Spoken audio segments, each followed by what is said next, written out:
Periódicamente, una corriente marina trae la muerte a las Islas Galápagos. El Niño, un fenómeno climático que se está haciendo tristemente popular en todo el mundo, calienta las aguas de la costa pacífica y provoca una mortandad terrible entre las especies animales.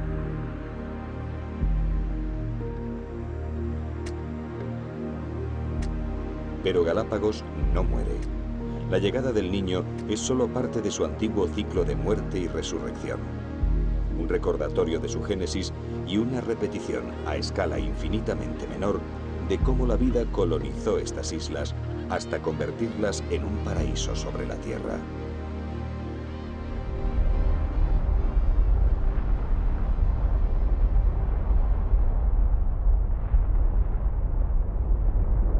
Una fisura en la corteza terrestre.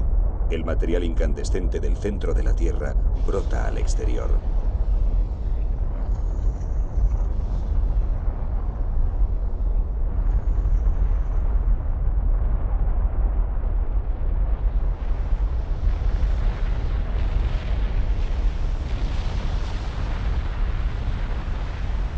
Hierro, azufre y silicio a más de 1000 grados centígrados.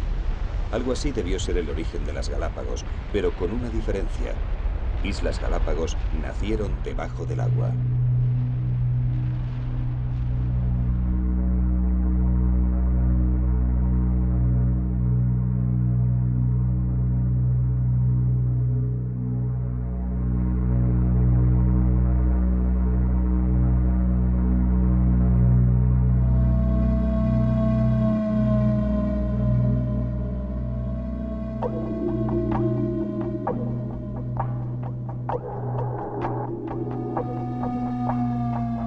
En un principio el paisaje no podía ser más desolador.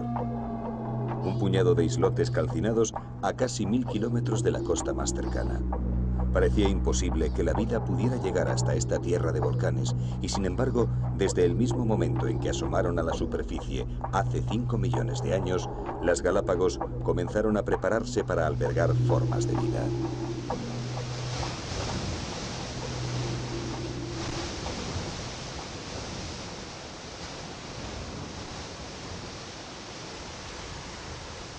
Erosión. Este fue probablemente el primer paso. Vientos y corrientes marinas desgajaron la roca volcánica en un lento proceso que iba formando un suelo mínimo donde una semilla podría germinar. El viento y el agua se aliaron en su trabajo. No solo erosionaban la roca creando suelo, sino que además trajeron a verdaderos especialistas desde tierras continentales que aceleraron el proceso. Algas y líquenes disgregaban la roca formando sedimentos y, en definitiva, suelo. Luego la cadena se hizo imparable.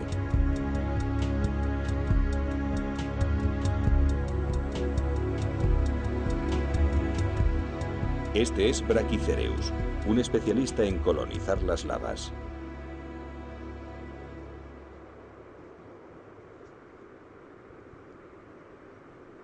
Apenas necesita suelo para sobrevivir, pero sus raicillas actúan sobre la lava fragmentándola de forma que abren el camino a plantas más complejas. Pero ¿cómo llegó la semilla de Brachycereus hasta estas lavas? Y aún más, ¿cómo llegó la vida animal hasta aquí?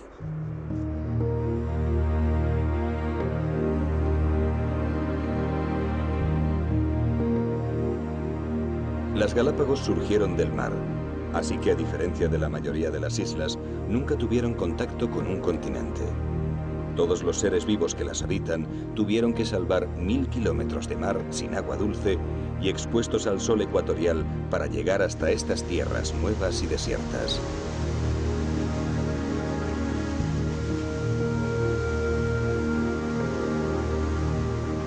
Las aves marinas debieron ser los primeros visitantes de Islas Galápagos.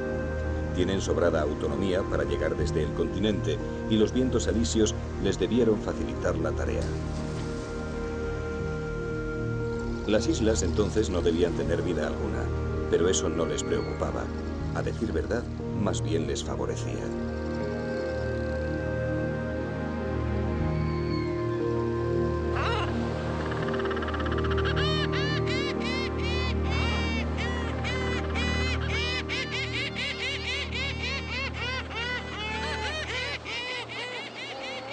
Fragatas, gaviotas y alcatraces, como tantas otras aves marinas, encontraban su alimento en el mar.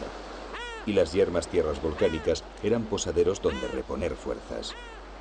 Pero como no había enemigos ni predadores de los que protegerse, resultaron además un magnífico lugar para sacar adelante sus puestas, sobre todo para las especies que ponen los huevos en el suelo sin preocuparse siquiera en hacer un nido.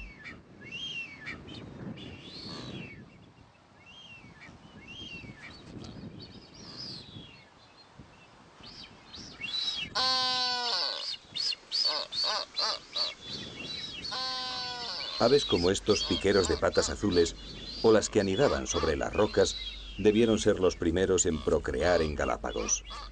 En un principio no había árboles, así que las aves que hacían sus nidos en ramas tuvieron que esperar hasta que la vegetación se hizo más compleja. Un proceso al que contribuyeron las mismas aves que traían semillas adheridas en sus plumas y patas o en mayor cantidad en sus estómagos, desde los que las expulsaban con sus heces.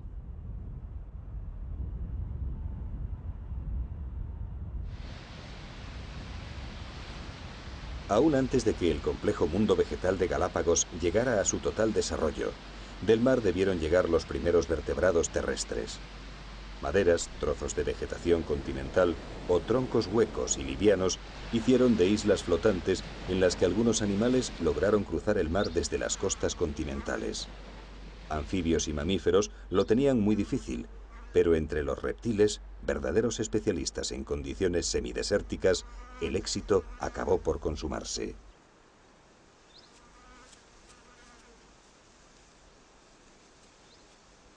Las iguanas terrestres bien pudieron llegar navegando sobre troncos flotantes. Y así debió ser desde un principio, pero solo consiguieron colonizar las Galápagos cuando la vegetación les suministró una fuente de alimento.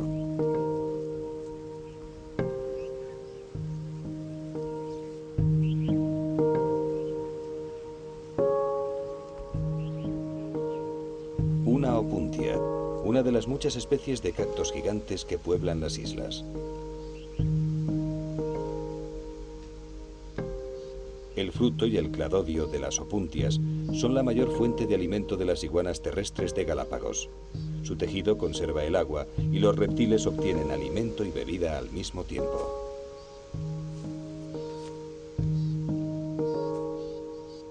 El fruto contiene las semillas protegidas por afiladas espinas, pero la boca escamosa de las iguanas está preparada para vencer estas defensas. Y en el fondo, la opuntia sale beneficiada. Como pago por la comida, las iguanas excretan las semillas de las opuntias en su peregrinar por las islas, y los gigantescos cactos van colonizando paulatinamente nuevos territorios.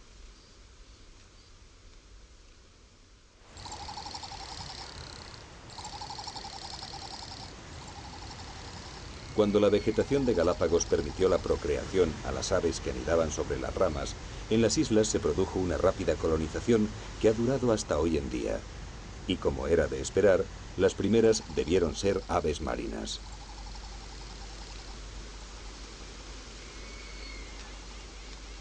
Una colonia de cría de fragatas. Pocas aves son tan espectaculares en sus esfuerzos por conseguir pareja. En lo que será su nido, los machos hinchan sus sacos gulares para llamar la atención de las hembras. El proceso les supone un enorme gasto de energía. Cada macho necesitará una agotadora semana para inflar y mantener su saco gular. Pero el esfuerzo merece la pena. Las hembras de fragatas solo crían cada 2 años y únicamente ponen un huevo, por lo que son muy exigentes a la hora de elegir pareja.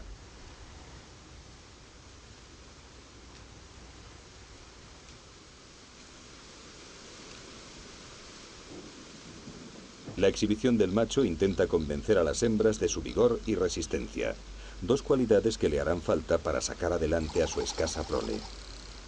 La cría del único pollo les llevará entre 7 y 8 semanas, y los padres tendrán que alternarse en el trabajo.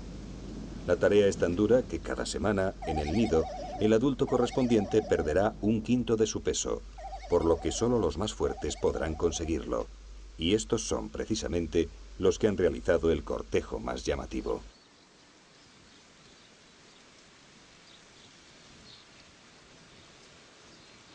Los piqueros de patas azules son mucho más prolíficos. El nido no es más que un lugar despejado en la arena en el que pondrán 2 o 3 huevos. La incubación en el suelo tiene sus inconvenientes. El calor sin la protección de una sombra es terrible y puede ser peligroso. Pero los piqueros han aprendido algunos trucos para aliviar el sofocante calor. La llamada ventilación gular es uno de ellos. Un movimiento rápido de los pliegues de la piel que tienen bajo el pico genera una corriente de aire que evapora humedad y produce enfriamiento. Pero además los abnegados padres saben aprovechar las corrientes de aire fresco. Cuando el viento se levanta, colocan sus cuerpos orientados de forma que al ahuecar sus plumas, la brisa les refresque la espalda.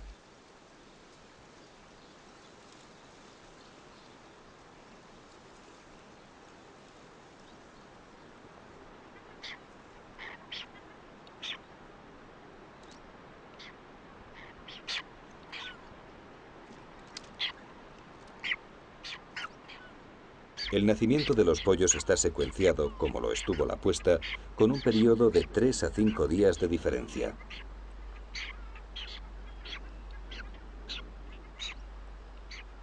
Esto tiene una terrible, pero práctica finalidad.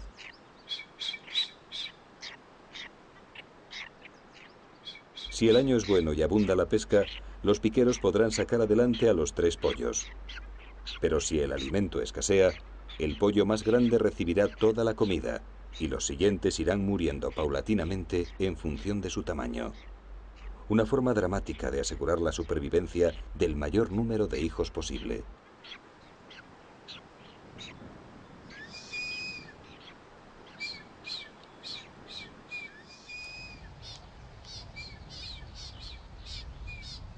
Si los piqueros de patas azules tienen un cortejo llamativo, mucho más complejo y espectacular es el de los albatros de Galápagos.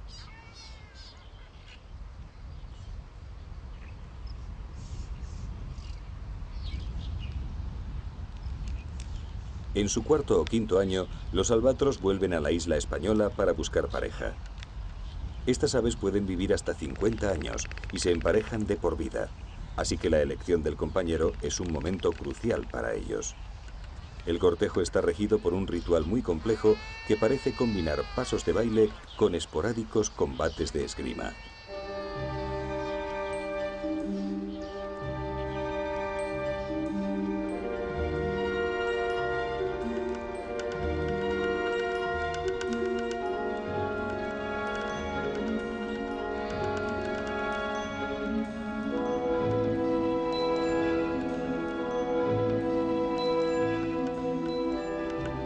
En el cortejo no solo participan los jóvenes.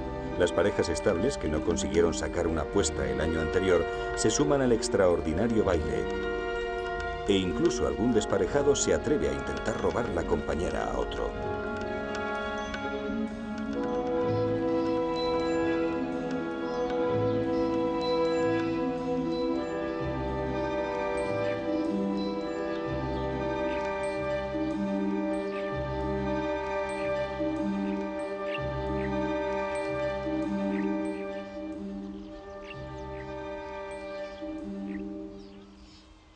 Tras conseguir pareja, los albatros regresan año tras año al mismo lugar para reproducirse. Y como hicieran los piqueros de patas azules, ponen sus huevos en el suelo. La incubación dura 2 meses en los que ambos adultos se alternan. En las Galápagos, el cuidado del huevo no admite un descuido.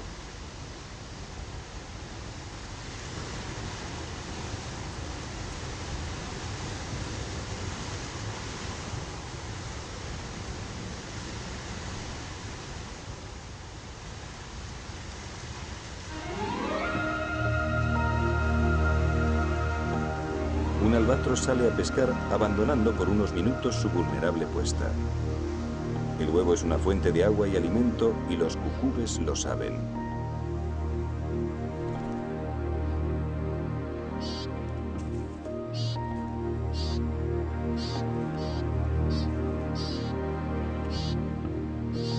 Una vez abierta la inexpugnable cáscara del huevo, también las lagartijas de lava aprovechan la ocasión.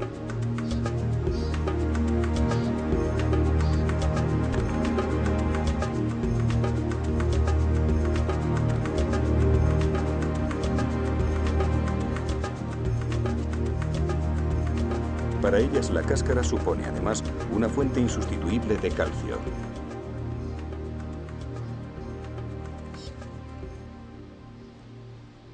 Pero a pesar de la aparente tragedia, todo forma parte de un equilibrio conjunto. También los cucúbes han criado, y su pollo se beneficia del energético huevo del albatros.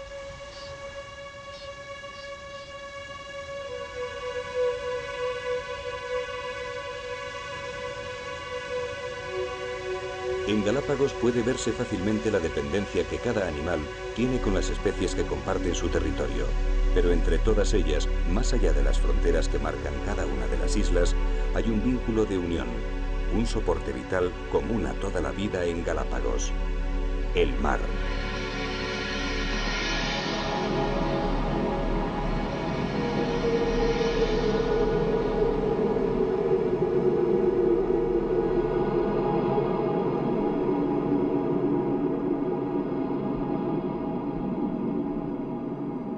Bajo las aguas que bañan el archipiélago de Galápagos se esconden infinidad de hábitats y todos ellos rebosan vida.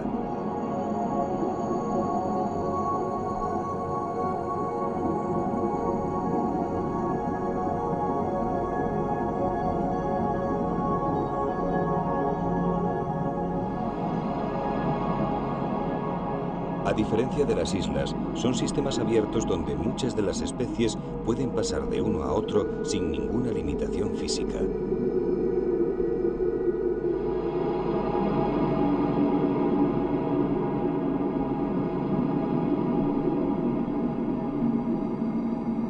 Esta riqueza natural se debe a las particulares condiciones que el Océano Pacífico encuentra en el área de Galápagos, donde los vientos alisios y las corrientes oceánicas se combinan creando un ciclo anual de suaves cambios.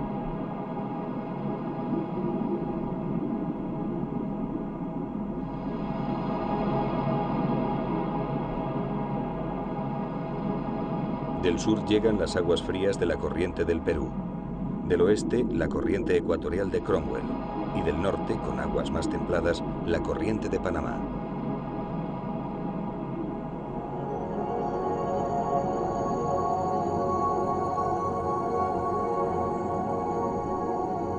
Del mar debieron llegar probablemente los primeros pingüinos desde las heladas tierras del cono sur americano. De aquellos pingüinos de Humboldt y Magallanes derivó el pingüino de Galápagos, la única de las 18 especies de pingüinos que aparece al norte de Ecuador y que anida enteramente en el trópico.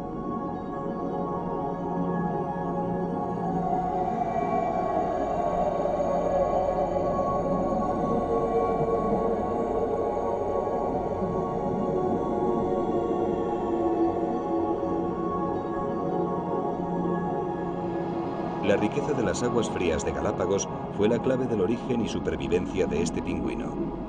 Con el aporte de las heladas aguas del sur llegan los nutrientes microscópicos y tras ellos toda la cadena trófica. Una cadena vital que acaba más allá de las aguas del mar.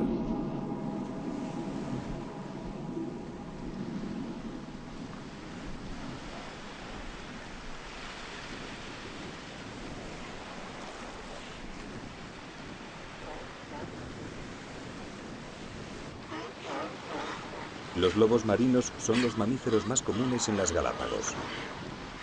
Las islas flotantes que trajeron a los reptiles apenas transportaron mamíferos. Sin agua disponible, las 2 semanas que tardaría una balsa en derivar desde el continente hasta estas islas eran demasiado tiempo para que la mayoría de los mamíferos pudieran sobrevivir. Pero los lobos marinos no llegaron en balsas, sino nadando.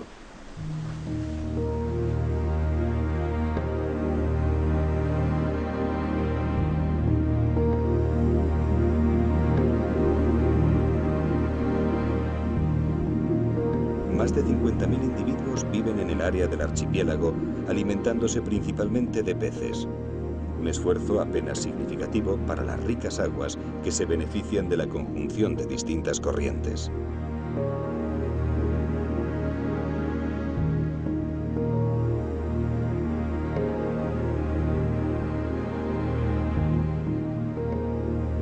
Dentro de las Galápagos existen 2 especies.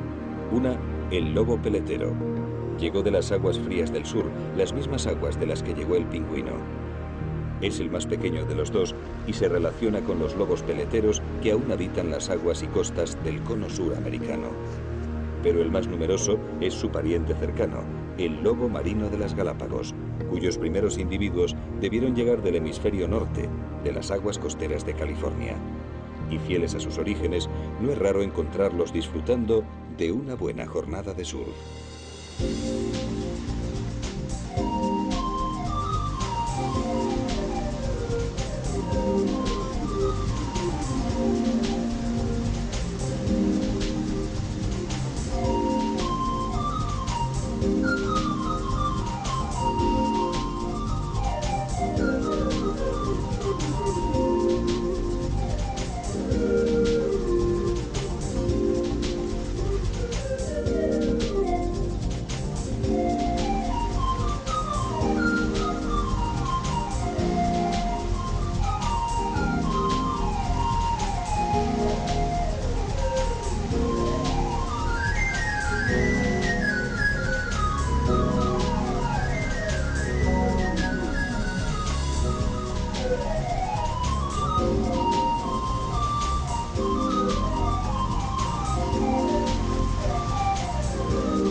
Como los lobos, también las iguanas marinas dependen del mar para sobrevivir. A primera hora del día se reúnen en grupos numerosos cerca del agua, dejando que el sol caliente su cuerpo y se active su metabolismo ectotérmico.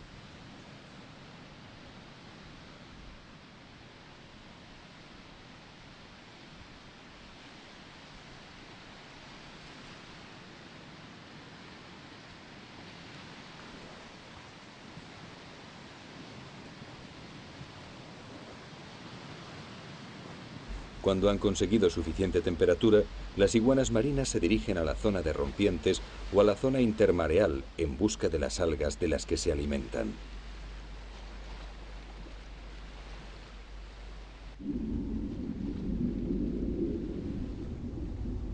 Estas son las únicas iguanas del mundo que entran en el mar. Su vida depende por completo del suministro de algas que les ofrece el océano, de forma que se han convertido en excelentes nadadoras.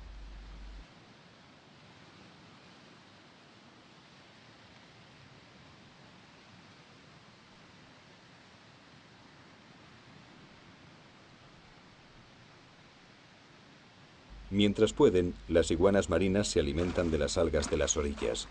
Pero si éstas escasean, entran en el agua e, impulsadas por los poderosos músculos de sus colas planas, se sumergen buceando hasta el fondo marino.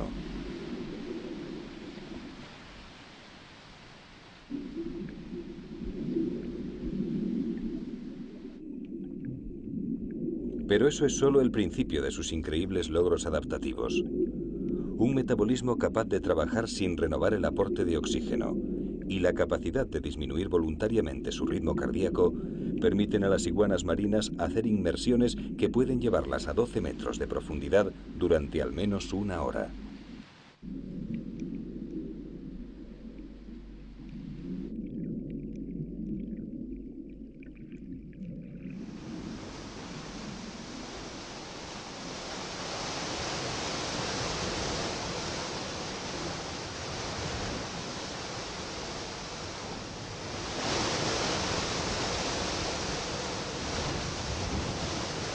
En muchas ocasiones, las algas más suculentas y frondosas se encuentran en la zona de rompiente.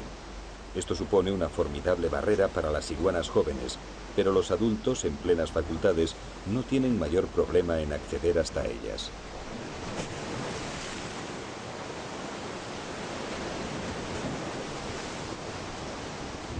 Unas garras afiladas, capaces de soportar el embate de las olas, consiguen mantenerlas en mitad de las rompientes y les permiten acceder con éxito a las algas.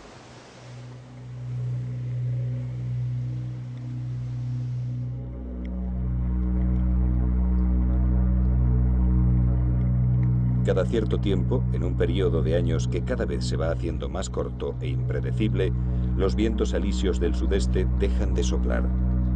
Sin el freno de la corriente del Perú, empujada por los alisios, el agua caliente avanza sobre el archipiélago y se desencadena una tragedia que repercute más allá de los límites del océano.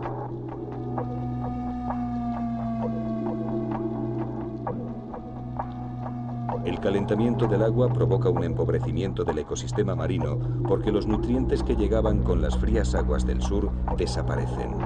Los peces se van y como resultado de todo ello, la hambruna y la muerte se pasean a lo largo de las Galápagos.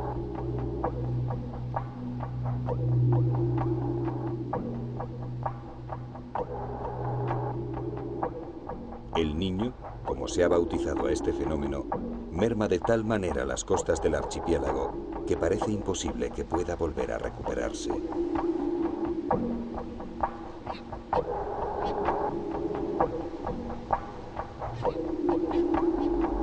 Pero si Galápagos nos ha enseñado algo, es que su poder para albergar la vida no tiene límites.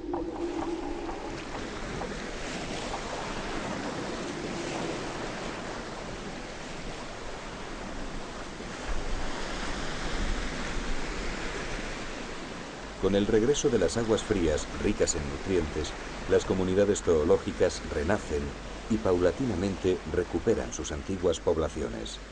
Es como si las islas quisieran resumir y recordar su capacidad biológica, la misma que las transformó de islotes yermos en paradigma de la evolución biológica, pero en una escala de tiempo 5 millones de veces más rápida.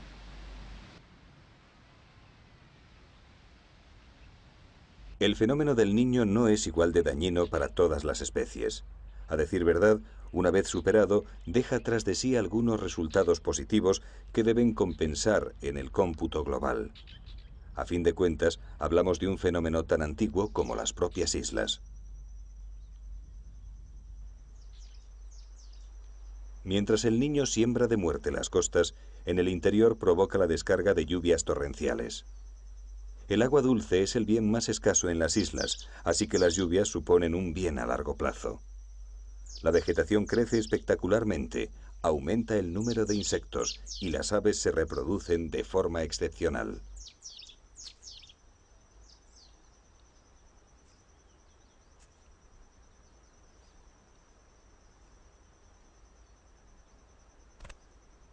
Al igual que los años de sequía ejercen una terrible presión en la selección natural de los seres vivos del interior, los años del Niño lo hacen con las especies costeras.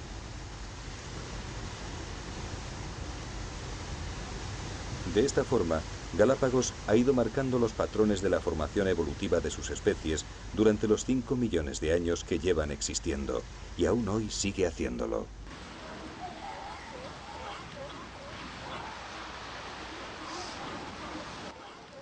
El aislamiento entre las islas y de estas con el continente ha convertido Galápagos en un laboratorio natural único en el mundo. Las especies que llegaron volando, transportadas por animales o flotando en el mar, quedaron aisladas por los brazos de agua que separan las islas, y miles de años de evolución, adaptándose a distintos medios, las transformaron de forma que se diversificaron, creando modelos adaptativos distintos. En ningún otro lugar del mundo puede verse este proceso con tanta claridad, y solo hizo falta la llegada de una mente abierta como la de Darwin para que de aquí surgiera la teoría evolutiva que habría de transformar los pilares de la ciencia. Y el proceso aún continúa. Una curiosa paradoja si tenemos en cuenta que en un principio Darwin pretendía confirmar con su viaje la inamovible verdad del Génesis bíblico.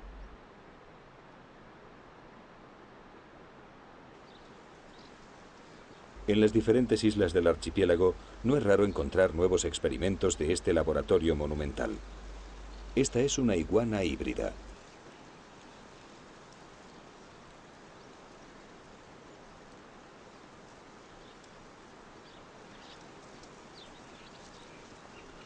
Su padre es una iguana marina y su madre una iguana terrestre. Solo hay dos en todo el mundo. Tal vez el prototipo podría funcionar porque su rango alimenticio es más amplio que el de cada uno de sus padres y su fisiología híbrida le hace funcional tanto en tierra como en el agua. Pero como tantos otros híbridos, este experimento es estéril. Para llegar a nuevas especies, es necesaria una paulatina evolución de miles de años en la que el entorno acaba por enfocar los cambios fisiológicos por pura presión natural. El cormorán de Galápagos es un buen ejemplo.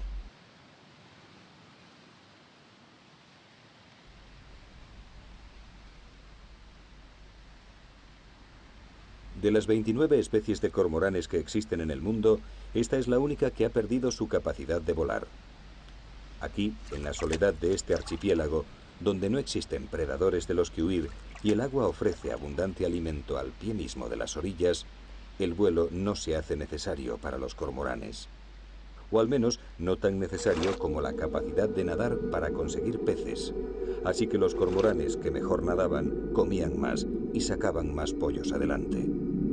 El resultado fue el cormorán no volador de Galápagos, un cormorán que atrofió paulatinamente sus alas para adquirir un cuerpo más hidrodinámico, hasta el punto de perder también la quilla del esternón, lugar donde se unen los potentes músculos de las alas necesarios para el vuelo.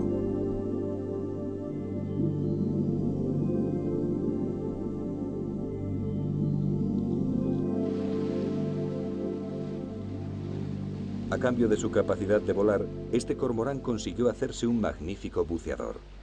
En sus cacerías no suele alejarse más de 100 metros de la costa y en tierra no tiene enemigos, así que no echa en falta el vuelo.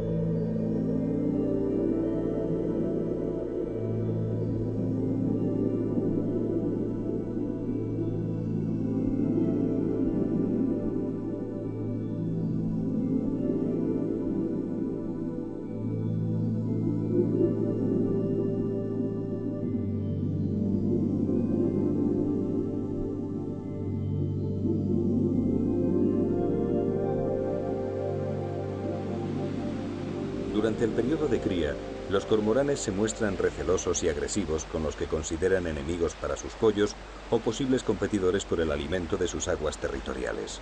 A pesar de la diferencia de tamaño, el mal humor del ave parece convencer a este lobo marino de que cualquier otra costa es más tranquila para sus merodeos.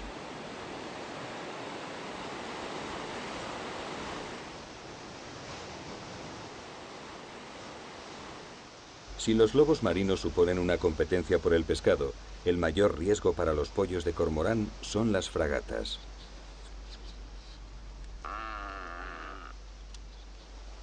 Desde el aire, las fragatas pueden atrapar a los pollos recién nacidos o robarle las cebas a los hambrientos e impulsivos juveniles, que por su tamaño les resultan ya inalcanzables como presas.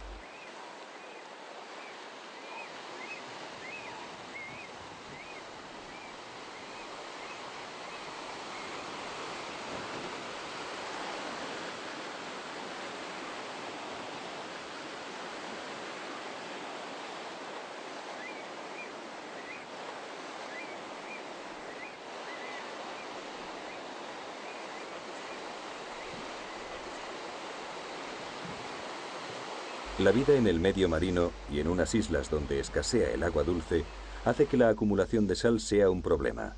La mayoría de los vertebrados terrestres la eliminan a través de los riñones, pero harían falta 2 litros de orina para excretar la sal de un solo litro de agua de mar. Así que los que ingieren comida y bebida bajo el agua oceánica han tenido que recurrir a sistemas más sofisticados.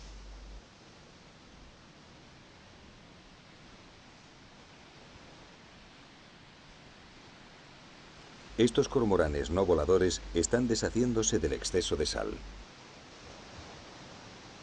Encima de sus ojos cuentan con unas glándulas especiales que secretan una solución salina con una concentración del 5%. Para evitar que esta secreción les caiga en los ojos, cuentan con un conducto que dirige las gotas hacia la punta del pico, donde se produce un continuo goteo.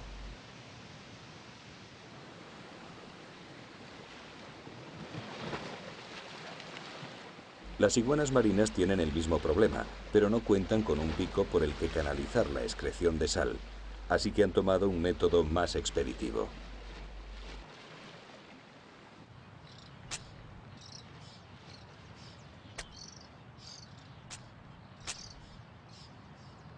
Sus glándulas desalinizadoras son las más efectivas entre todos los reptiles. Como los cormoranes, las tienen sobre los ojos, pero el conducto que en aquellos va al pico, en las iguanas se conecta con los orificios nasales, por donde la sal sale proyectada en periódicos estornudos.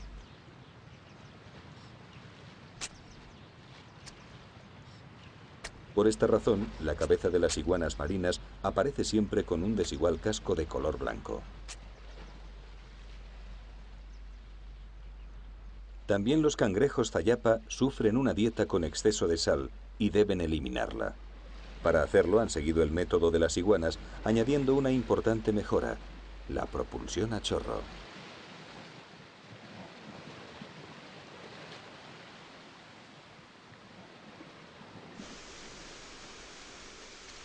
Para las fragatas, la sal supone un doble problema. No solo tienen que excretarla como las otras aves marinas, sino que además tienen que eliminarla de su plumaje. Las fragatas no se zambullen en el agua del mar. Solo sus picos tocan el agua cuando pescan o cuando roban las capturas a otras aves marinas. La causa está precisamente en sus plumas. La glándula con la que las aves se engrasan el plumaje para hacerlo impermeable es muy pequeña en las fragatas, por lo que si se posaran en el mar, no tardarían en empaparse y ahogarse. Pero como reciben constantes salpicones de agua marina, las fragatas acaban por necesitar eliminar la sal depositada en sus plumas, y lo hacen precisamente dándose un baño, pero un baño de agua dulce.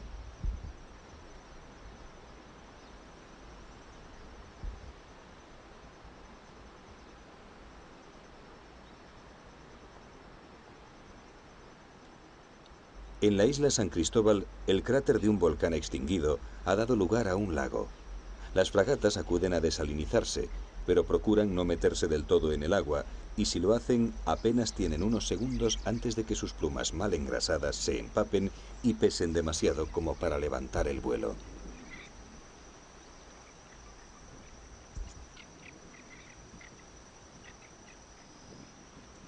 La disputa entre dos hembras reproductivas acaba con una en el agua.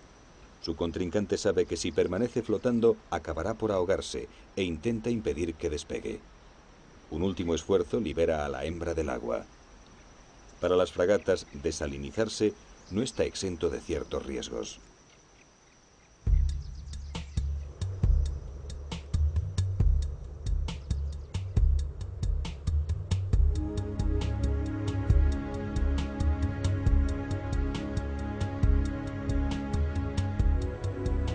El mismo aislamiento de las islas, que produjo la diversificación de las especies, supone, por otra parte, un riesgo muy alto para las mismas. La llegada de nuevos colonizadores, adaptados a la brutal competencia continental, puede desencadenar cambios dramáticos dentro de la frágil ecología de Galápagos. Estas nuevas introducciones se producían tan esporádicamente que se fueron absorbiendo a lo largo de milenios. Pero la llegada del hombre alteró el parámetro más importante de toda esta compleja ecuación: el tiempo.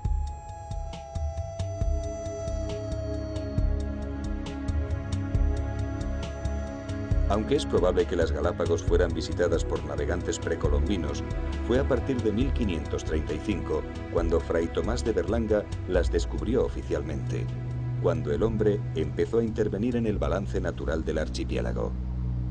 Con sus barcos llegaron especies nuevas de forma voluntaria o involuntaria, en un número y variedad que resultaban imposibles de absorber dentro del equilibrio natural de las islas. Las nuevas especies, más agresivas, se fueron haciendo paulatinamente con el nicho de los endemismos isleños, y aún hoy lo siguen haciendo.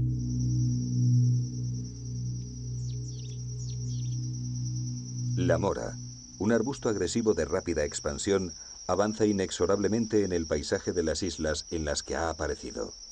Es una de las más de 300 especies de plantas exóticas que se han introducido en esta última década. Una velocidad de invasión imposible de asimilar para el ritmo de las adaptaciones evolutivas.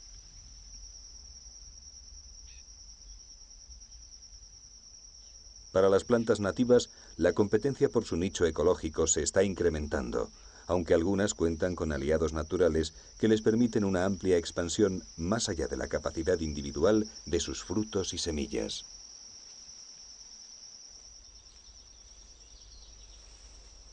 Este es el manzanillo, un árbol cuya savia es tan venenosa que su contacto puede producir una ulceración muy dolorosa en la piel. También sus frutos son muy venenosos para la mayoría de los animales, pero no para todos.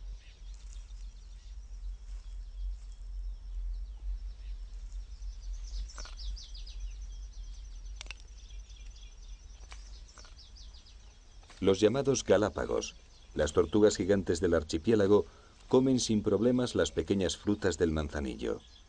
Luego siguen sus largos peregrinajes por los bosques isleños y van dejando aquí y allá sus compactas deposiciones. El sistema digestivo de estas tortugas es muy rudimentario, de forma que después de 1, 2 e incluso 3 semanas dentro del animal, las semillas del manzanillo salen al exterior y colonizan nuevas tierras a mucha distancia de su lugar de origen.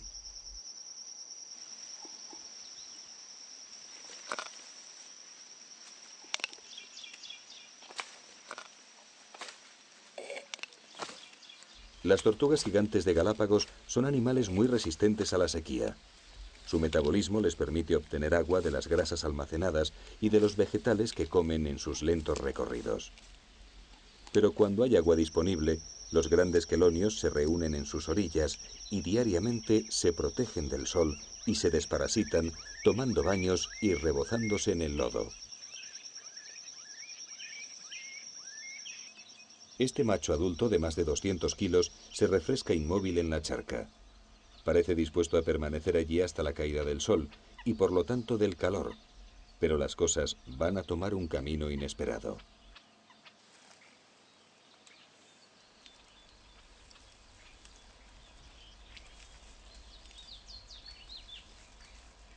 Del interior del bosque, una hembra en celo acude al fresco olor de la charca. La tortuga no ha visto ni olido al inmóvil macho, pero cuando empieza a beber, su estimulante olor llega hasta él y provoca una inmediata reacción en el colosal pretendiente.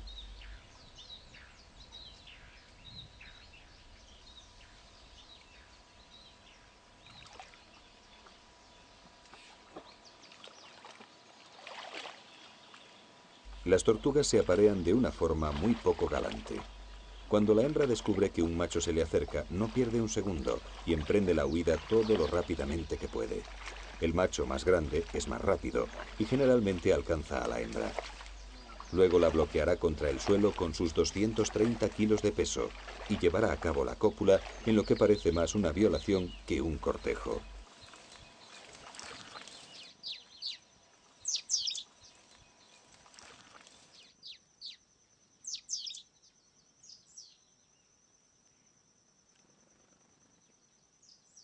A pesar de su perfecta adaptación al medio y de su larga longevidad, se habla de tortugas de 200 años. Las tortugas gigantes de Galápagos han sufrido un alarmante descenso en sus poblaciones. Y su increíble capacidad para soportar la ausencia de agua y comida es en parte responsable.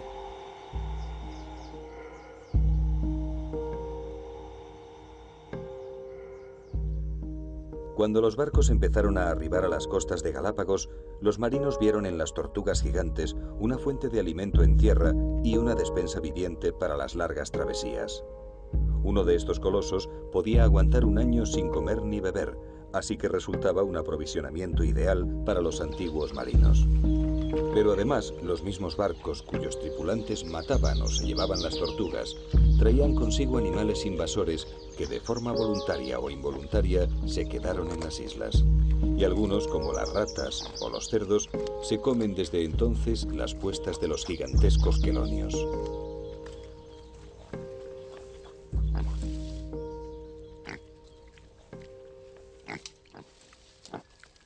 El resultado fue que de las 14 razas o subespecies que se habían diferenciado entre todas las islas, solo 10 han llegado hasta nuestros días. Bueno, 11 si consideramos al solitario Jorge. En el interior de la estación biológica Charles Darwin, en la isla Santa Cruz, el último miembro de la raza de Pinta, la isla más norteña del archipiélago, espera paciente su triste destino.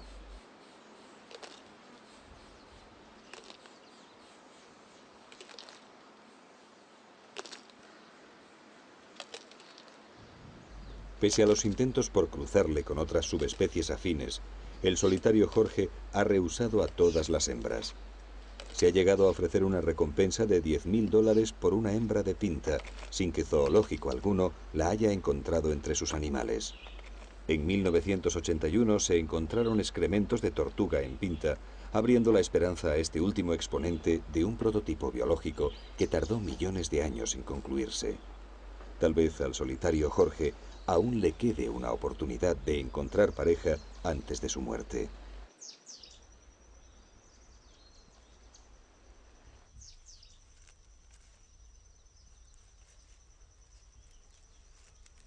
Los animales introducidos por los antiguos marineros se reprodujeron a sus anchas, causando un importante desajuste en el equilibrio ecológico de las islas.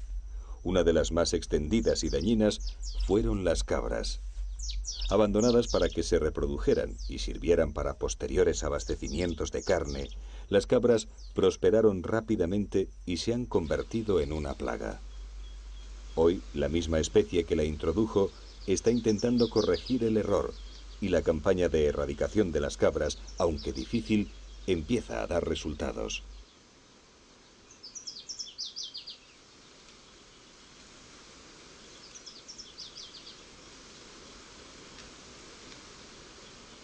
Los servicios del Parque Nacional de Galápagos contratan y permiten la caza controlada de cabras.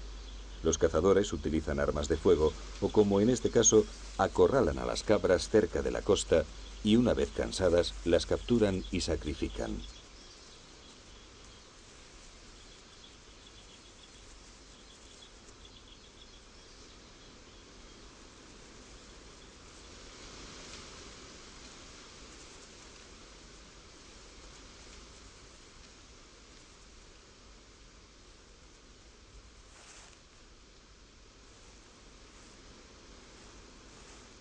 Los animales más jóvenes se venden como carne apta para el consumo, convirtiéndose en una fuente de ingresos para los cazadores y en una fuente de proteínas para los isleños. Pero los machos viejos se dejan abandonados y abiertos para que los busardos endémicos puedan alimentarse con su carne, de forma que en última instancia las cabras acaban por ofrecer algún provecho a la fauna local.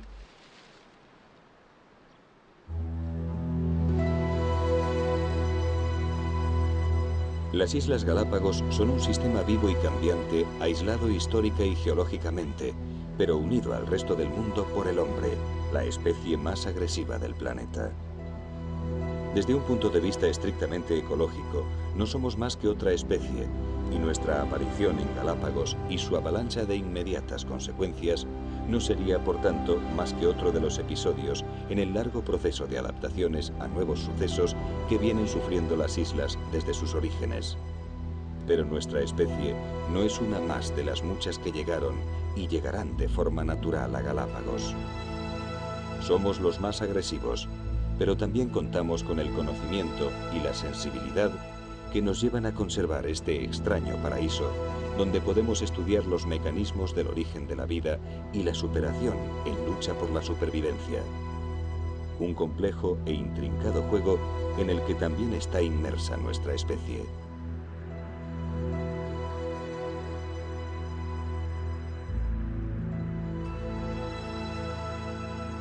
Ahora todos los esfuerzos se centran en un objetivo común: conservar el aislamiento de las islas y sus comunidades biológicas en la medida de lo posible. Solo así se podrá estudiar y comprender el intrincado mecanismo de la selección natural. Y solo así se conservarán sus prototipos, aquellas especies endémicas que surgieron de milenios de presión adaptativa a los distintos medios de Islas Galápagos.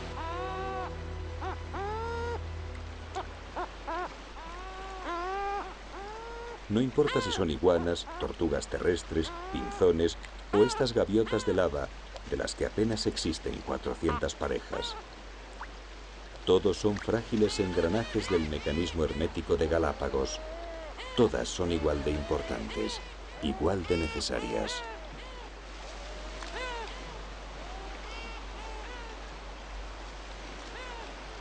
Darwin llegó aquí buscando la confirmación textual de las palabras del Génesis bíblico, pero Galápagos le dio su particular respuesta. Una visión de la vida que cambiaría para siempre la concepción del origen de las especies y que le haría escribir. Aquí, tanto en el espacio como en el tiempo, tenemos la sensación de que estamos más cerca de ese gran acontecimiento, ese misterio de los misterios que es la aparición de nuevos seres sobre la Tierra.